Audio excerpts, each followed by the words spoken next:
HTC One X, HTC One S, they're both hero devices in their own way, according to HTC. But you know what we do in Phone Dog Land when we get two hot devices that both claim to be hero devices? I'm Aaron from PhoneDog.com, and it's time for a dogfight. Two great HTC devices as part of a new series. This is the HTC One X and the HTC One S, and both of these were announced at Mobile World Congress earlier in the year as part of a trio of new devices. There's the One X obviously here, the One S, and the One V, which obviously is not in the picture, kind of resembles the HTC Legend in terms of look and feel. So these are two awesome new HTC devices that are going to come out around the world. They're releasing now, and they're going to be available in the US in the next couple of months. This one on AT&T, this one on T-Mobile, but it's important to note that both of these in this video are global devices. So both of these are supporting global bands. You can get AT&T HSPA Plus on this one. You can get AT&T 3G on this one, provided that you're in an area that has 850 megahertz spectrum. In the Carolinas, AT&T operates 3G and 1900 megahertz, so I can't get 3G on this one. So just for sake of this video, I threw both of these on Wi-Fi, and if you watch my videos, you know I hate doing that.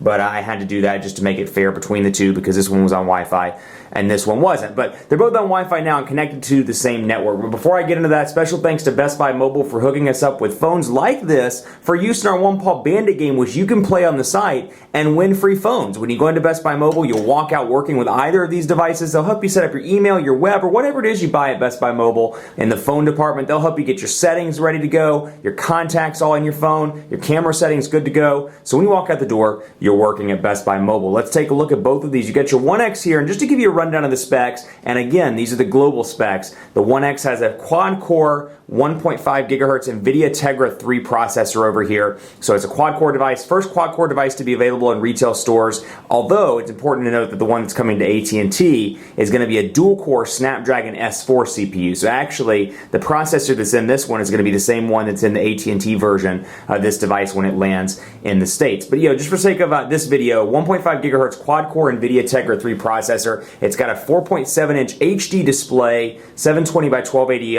resolution here, so 720p display. You've got an 8 megapixel camera on the back with 1080p HD video. You'll notice there's a non-removable battery. It's a 1,800 milliamp hour battery. And take a look at the design of this device. Very thin, very light, very svelte, and that's what they were going for according to the press conference at Mobile World Congress. They were really pushing a nice new design that really bridges the gap between, and I find this all too often with Android phones. They have great specs but horrible designs, or vice versa. They have great designs and terrible specs. We're trying to fuse both together with this, and they've done a pretty decent job. 4.7-inch display, like I said, front-facing camera, and it's packing Android 4.0, also known as Ice Cream Sandwich, with HTC Sense version 4, which you can see over here, and we'll dive into it a little bit in this video. Then you have the HTC One S over here, 1.5 gigahertz, dual-core Snapdragon S4 processor, a 4.3-inch Super AMOLED display, 8 megapixel camera on the back, with 1080p HD video recording, a 1,650 milliamp hour battery here, which is also non-removable, though you'll note the SIM card slot in this one is actually behind this little plastic cover. So it is a unibody construction, but it's not quite as unibody as the One X, which is kind of a little point of contention I have. This one just seems smooth, and the design is kind of flawless, whereas over here it's like beautiful and looks great, but then you get up here and it's kind of like, what is that? And it works well with the device for the most part, but you're going to notice that. So obviously the real difference is here, HD display over here, no HD display here, and then at least internationally, this one has a quad-core processor, this one has a dual-core Snapdragon S4. Now throw your preconceived notions with Snapdragon out the window, because I'll be the first to tell you, I walked into this thinking the S4 was going to be a lot like the S3. It's really not. Benchmarking has been fantastic on both of these, and it really depends, not to get too long-winded about this, but it really depends on what you're doing with the device. If you're doing gaming, you may be better off with the quad-core Tegra 3. If you're looking for overall speed boosts, you may be better off with the S4, and we'll talk a little bit more about that in part 2 when we do the speed test. But again, over here, 8 megapixel camera, front-facing camera, and also running Ice Cream Sandwich, so Android 4.0 with HTC Sense version 4. And you'll notice some minor changes. For example, we'll go in here and take a look at the menu, and you can see it's pretty similar across the board here. Where I see the differences, obviously little subtle things.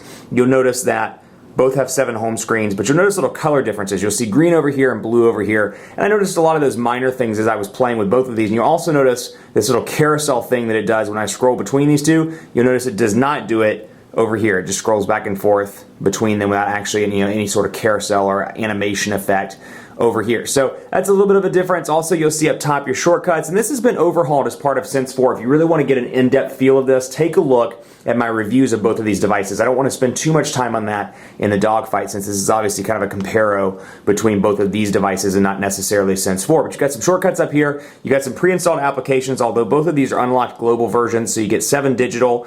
You get Dropbox on both of these. You get HTC stuff like FriendStream, Gallery, HTC Hub on both of these.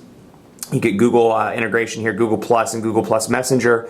You get some HTC stuff here, PDF viewer, notes, people, of course. You get the personalized menu right here, and also you'll notice there's contacts over on the HTC One S, and it's people over here on the HTC One X. So again, just little things I like to point out that I find kind of unique. But otherwise, over here, some different stuff like TuneIn Radio, which you've got over here also, SoundHound on both of these devices, and that's it in terms of applications. Let's take a look at messaging, and I really want to show you this, and let me delete some of these messages. I apologize. Let's go ahead and delete and get rid of all of these. And we'll go into messages on both of these devices and take a look, because I really want to show you the screen real estate difference here with both of these. And we'll go ahead and compose, and we'll compose here. So same look and feel, and you can tell HD display over here, non-HD display over here, and you really notice it when you're dealing with a lot of color. I do notice a difference. The One X has a gorgeous display, and you know, not to say that the One S is bad at all by any means, and I actually find this one to be a little bit more pocketable than the One X. But if you're looking for a display, you do a lot of YouTube content, you do a lot of video stuff, music videos, whatever, you're probably going to be better off with the One X. If you're looking for something a little bit more pocketable, maybe a good texting and emailing machine, but something that fits a little bit better in the shorts, this will be probably a better device for you. But you can see here, both have the same new Sense 4 keyboard that you'll see on these newer devices. And again, portrait to landscape transitions are nice and fast. Despite having 2 different processors, both work relatively fast with little to no lag. And just to give you a quick overview of the design here, you've got a micro USB charging port over here. You have 3 buttons here. You've got your back, your home button, and then your recent apps button, which you can click on either one of these devices, and it'll bring up all of your recent applications over here. And then you can easily scroll through those and get rid of those if you desire. You can, for example, bam, get rid of messages, and you're out of messages. So it's nice to have that little shortcut over there. And then, of course, you have your Google search bar up here, and then of course available through your widgets, which you can easily access. So again, 7 home screens over here also. Let's go back into messages, compose, and show you what those look like. So obviously Super AMOLED display, beautiful black colors over here, HD display, so this is just beautiful all around, and it's a bigger display. So perhaps somebody that's moving up from a BlackBerry or something with a physical QWERTY keyboard may find more to like in this, just because it is a little bit easier to type on thanks to the larger display. So we'll come in here and say, and you get some great voice input as well. So I can say, the quick brown fox jumped over the lazy dog. And you can see it's automatically dictating my words. And it will do it as I talk.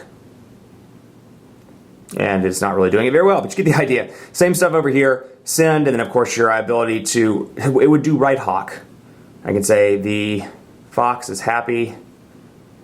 And then of course same thing over here, you've got the voice search option. And then you have quick, that's an invalid recipient, quick brown fox is happy. So easy to do. On both of these devices, you can of course come in here and take advantage of Ice Cream Sandwich's ability to listen in just like that. So obviously that's a quick look at messaging. Let's go into browser on both of these, because again, it's down to the display and the way that the display looks. And you've got a 4.7-inch HD display over here, and you've got a 4.3-inch display over here. So we'll load up Phone Dog on both of these, and you can see it starting up.